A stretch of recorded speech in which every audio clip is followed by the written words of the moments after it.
ਜਿਹੜਾ defence secretary ਹੈ ਪੀਟ ਹੈਗਵੇਸ ਉਸਨੇ ਜਿਹੜੀ ਆਪਣੀ ਉਹਨਾਂ ਦੇ ਨੂੰ ਭਾਸ਼ਣ ਦਿੱਤਾ ਔਰ ਉਸ ਦੇ ਵਿੱਚ ਹੀ ਹੈਗਸੇਥ ਨੇ ਜਿਹੜਾ ਖੁਦ ਵੀ ਆਰਮੀ ਦਾ ਸਾਬਕਾ ਨੈਸ਼ਨਲ ਗਾਰਡ ਆਫੀਸਰ ਹੈ ਆਪਣੇ ਇੱਕ ਉਸੇ ਹੀ ਜਿਹੜੀ ਪ੍ਰੈਜੈਂਟੇਸ਼ਨ ਉਹਨੇ ਦਿੱਤੀ ਉਹਦੇ 'ਚ ਉਹਨੇ ਕਿਹਾ ਕਿ ਹੁਣ ਹੋਰ ਦਾੜੀ ਨਹੀਂ, ਲੰਬੇ ਵਾਲ ਨਹੀਂ, ਸਤਹੀ ਵਿਅਕਤੀਗਤ ਦਾ ਪ੍ਰਗਟਾਵਾ ਨਹੀਂ। ਇਹ ਉਹਦੇ ਮੈਂ ਅੰਗਰੇਜ਼ੀ ਦੀ ਪੰਜਾਬੀ ਕਰ ਰਿਹਾ ਕਿ ਵੀ ਇਹ ਤੁਸੀਂ ਆਪਣਾ ਪਰਸਨੈਲਿਟੀ ਟ੍ਰੇਟ ਉਭਾਰ ਰਹੇ ਹੋ ਲੰਬੇ ਵਾਲ ਰੱਖ ਕੇ, ਦਾੜੀ ਰੱਖ ਕੇ, ਇਹ ਸਾਨੂੰ ਐਕਸੈਪਟੇਬਲ ਨਹੀਂ ਹੈ। ਜੇ ਤੁਸੀਂ ਦਾੜੀ ਚਾਹੁੰਦੇ ਹੋ ਤਾਂ ਵਿਸ਼ੇਸ਼ ਬਲਾਂ ਵਿੱਚ ਸ਼ਾਮਲ ਹੋ ਸਕਦੇ ਹੋ, ਜਾਂ ਨਹੀਂ ਤਾਂ ਇਸ ਨੂੰ ਮੁੰਨ ਦਿਓ। ਹੁਣ ਉਹ ਗੱਲ ਕਰ ਰਿਹਾ ਹੈ ਉਸ ਡਿਸਪਲਿਨ ਦੀ, ਜਿਹੜਾ ਕਿਉਂਕਿ ਬਹੁਤ ਸਾਰੀਆਂ ਕੰਸੈਸ਼ਨ ਜਿਹੜੇ ਨੇ ਪਿਛਲੇ ਪੀਰੀਅਡ ਦੇ ਵਿੱਚ ਯੂਨੀਫਾਰਮ ਦੇ ਨਾਲ ਜਿਸ ਕਿਸਮ ਦਾ ਦੂਜਾ ਕਿ ਜੀ ਇਹ ਇਵੇਂ ਹੋਏ ਤੇ ਉਵੇਂ ਹੋਏ। ਹੁਣ ਆਪਣੇ ਵੱਲੋਂ ਤਾਂ ਇਹ ਇੱਕ ਡਿਸਪਲਿਨ ਪੈਦਾ ਕਰਨ ਦੀ ਗੱਲ ਕਰ ਰਿਹਾ। ਹੁਣ ਕੋਈ ਐਸਾ ਪੀਟ ਹੈਗਵੇਸ ਦਾ ਲਾਈਨ ਨਹੀਂ ਹੈ ਜਿਹਦੇ ਥੱਲੇ ਕੋਈ ਸਿੱਖ ਫੌਜੀਆਂ ਦੇ ਇਸ ਹੱਕ ਦੇ ਉੱਤੇ ਛਾਪਾ ਹੋਏ,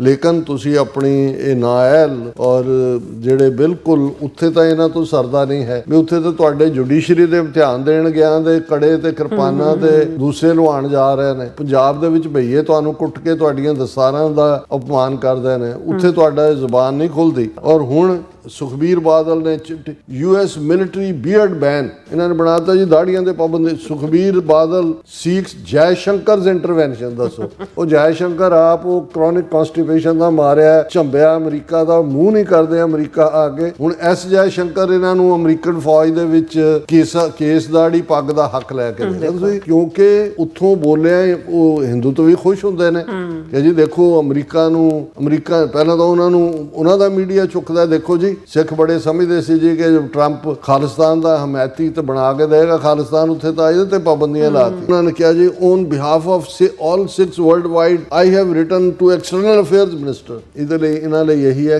ਕੀਪ ਯੂਰ ਮਾਊਥ ਸ਼ਟ। ਇਸੇ ਤਰ੍ਹਾਂ SGPC raise beard ban with US SGPC to centre. ਹੁਣ SGPC ਕਹਿ ਰਹੀ ਹੈ ਕਿ ਇਹ ਵਾਇਲੇਸ਼ਨ ਆਫ ਰਿਲੀਜੀਅਸ ਫਰੀडम ਹੈ ਔਰ ਸ਼੍ਰੋਮਣੀ ਗੁਰਦੁਆਰਾ ਪ੍ਰਬੰਧਕ ਕਮੇਟੀ ਨੇ ਇੰਡੀਅਨ ਗਵਰਨਮੈਂਟ ਨੂੰ ਕਿਹਾ ਕਿ ਤੁਸੀਂ ਇਸ ਇਸ਼ੂ ਨੂੰ ਅਮਰੀਕਾ ਦੇ ਨਾਲ ਚੁੱਕੋ। ਉਹ ਭਾਈ ਤੁਹਾਡੇ ਤਾਂ ਬੇੜੀਆਂ ਦੇ ਹੱਥਕੜੀਆਂ 'ਚ ਜਿਹੜਾ ਉਹਨਾਂ ਨੇ ਭੇਜੇ ਅੰਮ੍ਰਿਤਸਰ ਦੇ 에ਅਰਪੋਰਟ ਤੇ ਤੁਹਾਡਾ ਹੌਸਲਾ ਨਹੀਂ ਪਿਆ ਵੀ ਤੁਸੀਂ ਗਵਰਨਮੈਂਟ ਨੂੰ ਕਹੋ ਕਿ ਵੀ ਕੀ ਹੈ। ਔਰ ਇਹ ਇਸ਼ੂ ਵੀ ਨਹੀਂ ਹੈ